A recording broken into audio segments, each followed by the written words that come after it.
Halo, Assalamualaikum warahmatullahi wabarakatuh. Materi yang akan kita bahas mengenai kumpulan abstrak.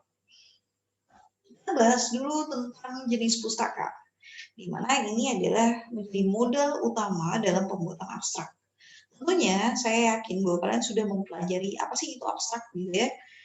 Kemudian bagaimana sih cara pembuatan abstrak, saya yakin kalian sudah mempelajarinya. Tapi akan saya perjelas lagi di materi pembahasan ini. Kita mulai dengan yang pertama tentang sumber primer. Nah, dapat kita artikan sumber primer ini adalah sebenarnya sumber yang berasal dari asalnya, atau bisa dikatakan juga merupakan penemuan baru atau ilmu pengetahuan baru ya, yang dihasilkan oleh seorang penulis ataupun peneliti. Untuk sumber primer ini sendiri itu bisa yang sudah diterbitkan, ada juga yang tidak diterbitkan. Contoh-contoh dari sumber primer meliputi laporan penelitian, paten, proceeding, ataupun dari literatur seperti skripsi, tesis, maupun disertasi. Oke.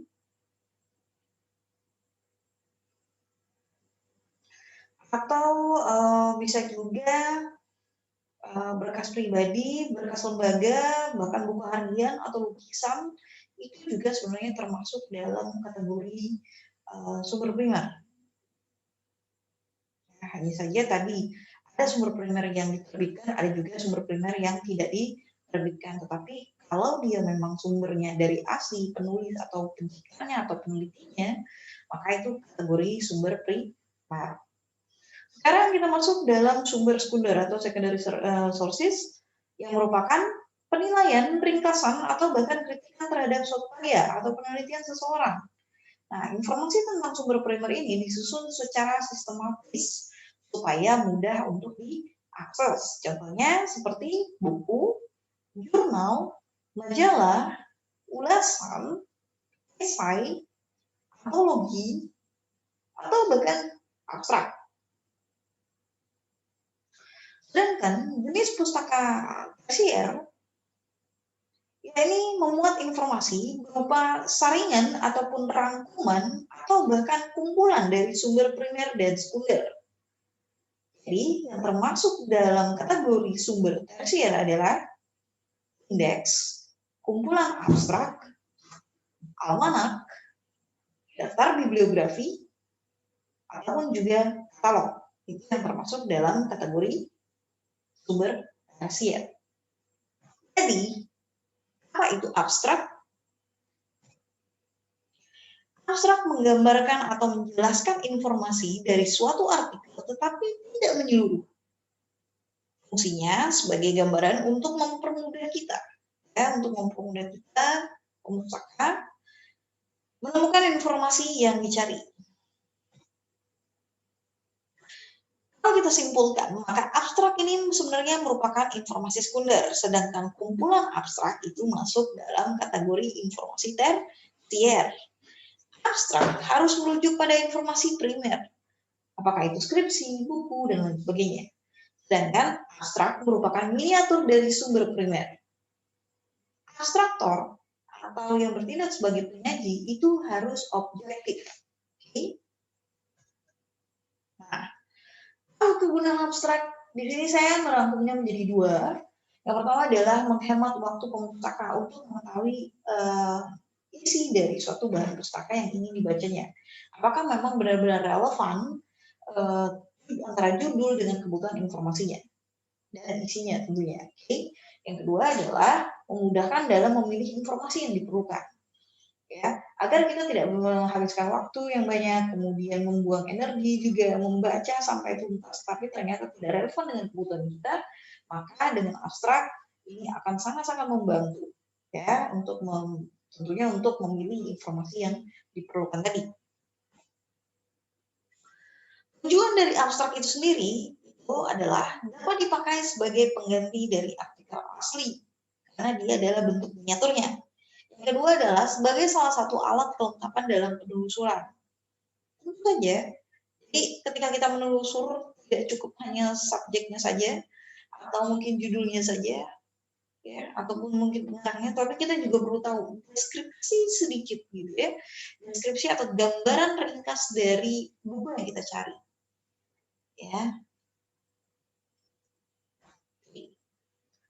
Jadi ciri abstrak yang pertama, abstrak itu akurat karena dia berdasarkan apa yang sudah dipaparkan dalam artikel. Oke. Oleh sebab itu, seorang abstraktor harus membaca artikel tersebut untuk membuat abstrak yang baik. Kemudian ciri abstrak yang berikutnya itu adalah singkat. Pada umumnya abstrak itu range katanya itu sekitar 150 sampai dengan maksimum 250. Jadi singkat, jelas, dan padat. Itu adalah ciri dari abstrak. Sekarang saya akan memberikan contoh bagaimana cara penyusunan dari abstrak. Ya, biasanya dimulai dengan penulisnya dulu, sehingga pemustaka akan tahu siapa sih pengarang atau pencipta ataupun penulisnya, ya. Kemudian tahun berapa karya tersebut, judulnya apa, bentuk karyanya seperti apa, ya, penerbit, instansi maupun kota terbitnya. Itu sebenarnya penting untuk pembuatan abstrak. Oke, kemudian abstrak itu biasanya terdiri dari satu paragraf saja, ya. Kemudian diikuti dengan kata kunci. Kata kunci ini biasanya terdiri dari kata ataupun frase, di mana maksimum itu adalah 5 dan paling sedikit kata kunci itu adalah 2. Ya, jadi bisa kita simpulkan bahwa kata kunci itu antara 2 sampai dengan 5 kata, suku kata. Jadi bisa bentuk tunggal maupun frase. Sebagai informasi tambahan, bahwa abstrak itu biasanya dibuat dengan berjarak 1 spasi saja. Oke, itu saja yang bisa saya paparkan. Kemudian kita masuk ke yang berikutnya, di mana ada beberapa jenis-jenis abstrak. Yang pertama adalah abstrak indikatif, di mana abstrak indikatif ini menunjukkan isi sebuah artikel dan berisi pernyataan umum tentang sebuah dokumen, tanpa disertai informasi terperinci mengenai hasil, tujuan, serta data kuantitatifnya. Oke.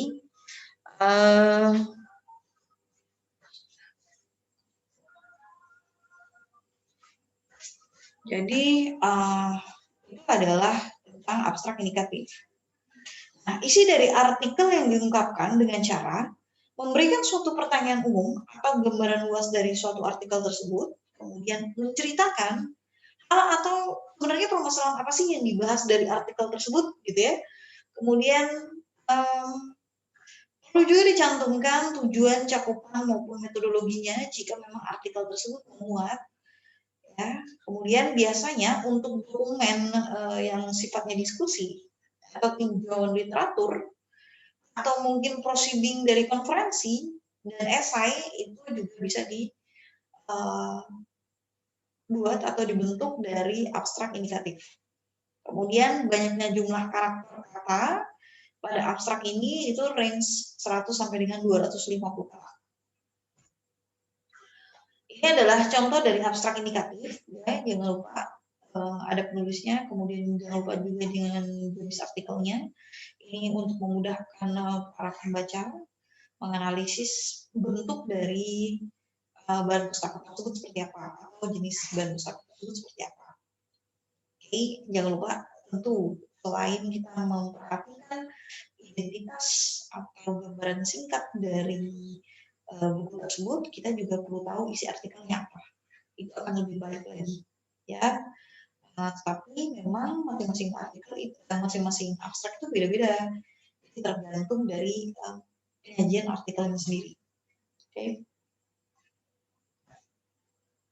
Berikutnya adalah jenis-jenis abstrak informatif yang termasuk dalam abstrak informatif. Menunjukkan isi sebuah artikel yang disajikan seinformatif mungkin, namun tidak mengubah makna ataupun isi artikel aslinya. Nah, bersifat sangat-sangat umum. Okay. Informasinya dalam bentuk kuantitatif biasanya, jadi ada data di dalamnya, tetapi tidak lupa juga banyak narasinya atau kualitatifnya, serta sering digunakan untuk sifat dari artikel penelitian, biasanya begitu. Itu untuk abstrak informatif. Nah, isi dari artikel yang diungkapkan dengan cara menyajikan tujuan, metodologi, hasil studi atau penelitian, dan simpulan dari artikel asli secara jelas. Jadi, yang Kedua, biasanya ditujukan pada pembaca yang tidak mempunyai akses terhadap artikel aslinya. Biasanya ini adalah artikel penelitian yang ditutup atau close access.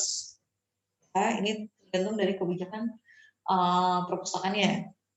Ketiga adalah menolong pembaca menghemat waktunya, tetapi tetap dapat mengikuti perkembangan ilmu pada bidang yang diminatinya. Jadi kalau kalian punya bidang minat tentang perpustakaan, tetapi karena keterbatasan dan bahkan biasanya kalau kita menginginkan membaca artikel tersebut, ya kita perlu request akses, ya, seperti itu. Jadi abstrak informatif ini sangat membantu kita. Banyaknya jumlah kata itu biasanya 150 sampai dengan 250 kata. Berikutnya, cara pembuatan dari abstrak informatif. Kalian bisa lakukan, lihat dokumen asli, perhatikan judulnya, lihat uraian daftar isinya, mulai dari bab 1 sampai dengan bab terakhir. Jadi, jika itu dalam bentuk buku. Jadi, kalau kalian mau buat abstrak dari sebuah buku, jurnal atau majalah, itu berarti lihat nih. Okay. Tapi kalau artikel, cukup baca dari halaman pertama sampai halaman akhir. Sekarang kita masuk yang ke tahap kedua, yaitu fokus pada bab 1 dulu.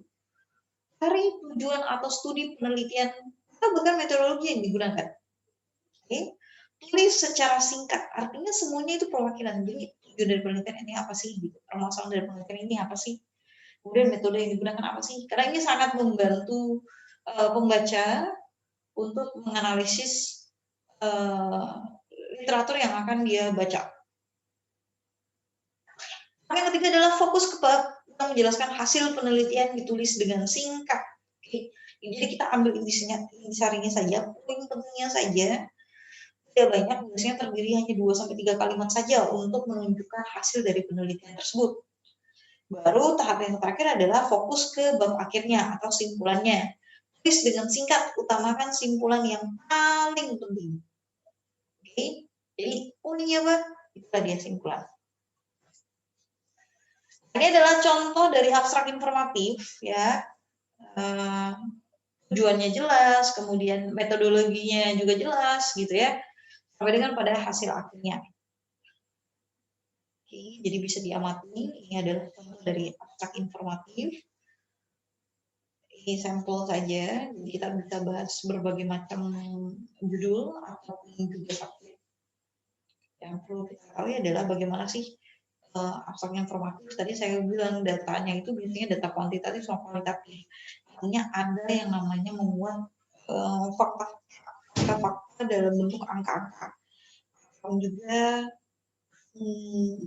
istilah-istilah yang berhubungan dengan kuantitatif.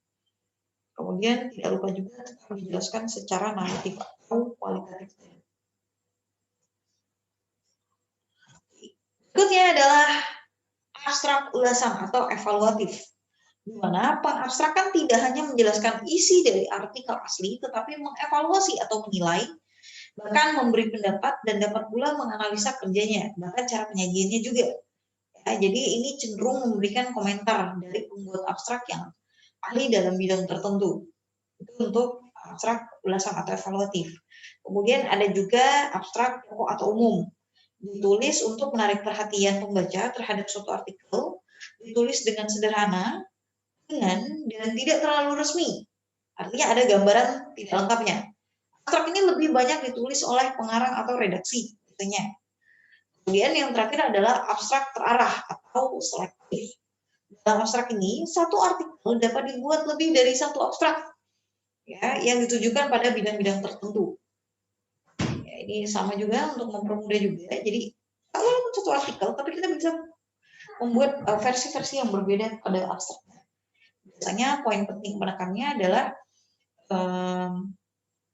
apakah mau disajikan secara kuantitatif ataupun kualitatif, atau mungkin mix, seperti itu. Kemudian ada juga abstrak numerik. Nah, menyajikan data dalam bentuk tabel atau numerik. Jadi fokus mereka itu adalah pada kuantitatifnya. Ya, abstrak numeris ini ringkas, sangat mudah untuk dibaca, ya, dan banyak juga dipergunakan untuk memproyeksikan kecenderungan ataupun pertumbuhan penduduk, pasar ataupun konsumsi.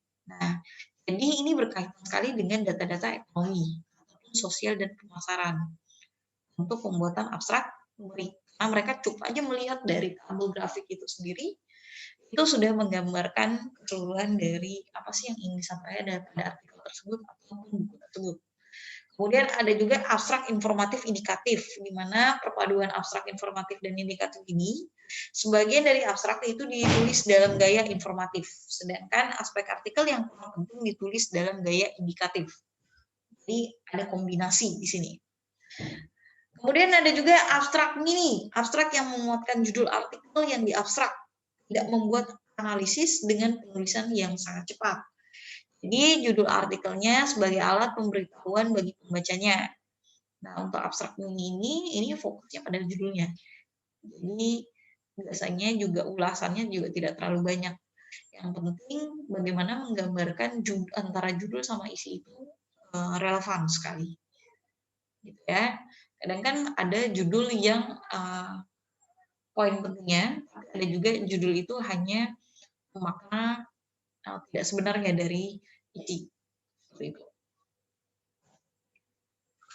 Kenapa sih harus membuat kumpulan abstrak?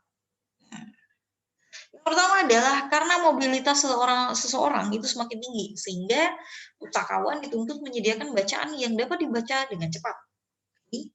Berkembangnya ilmu pengetahuan yang ditandai dengan terbitan jurnal-jurnal ilmiah, sehingga perlu juga disortir.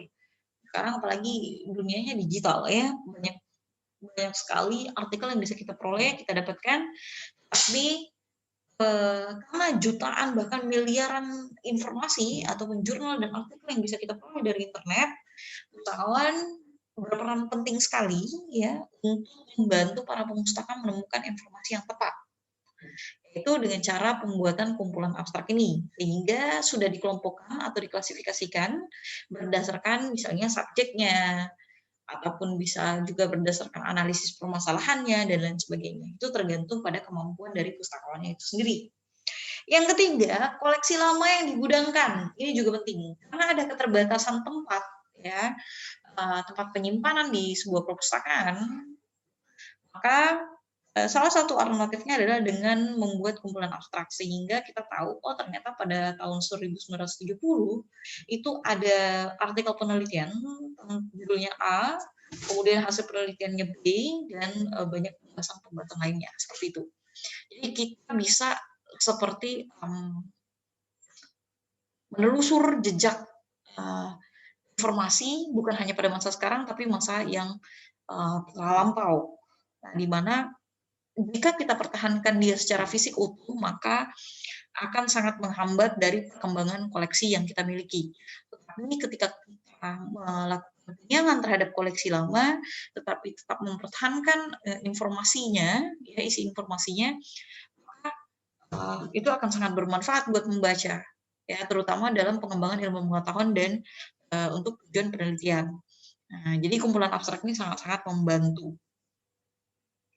Jadi koleksi lama yang digudangkan, hasil dari penyiangan itu apabila masih diperlukan oleh pembaca, maka perlu dibuatkan abstraknya.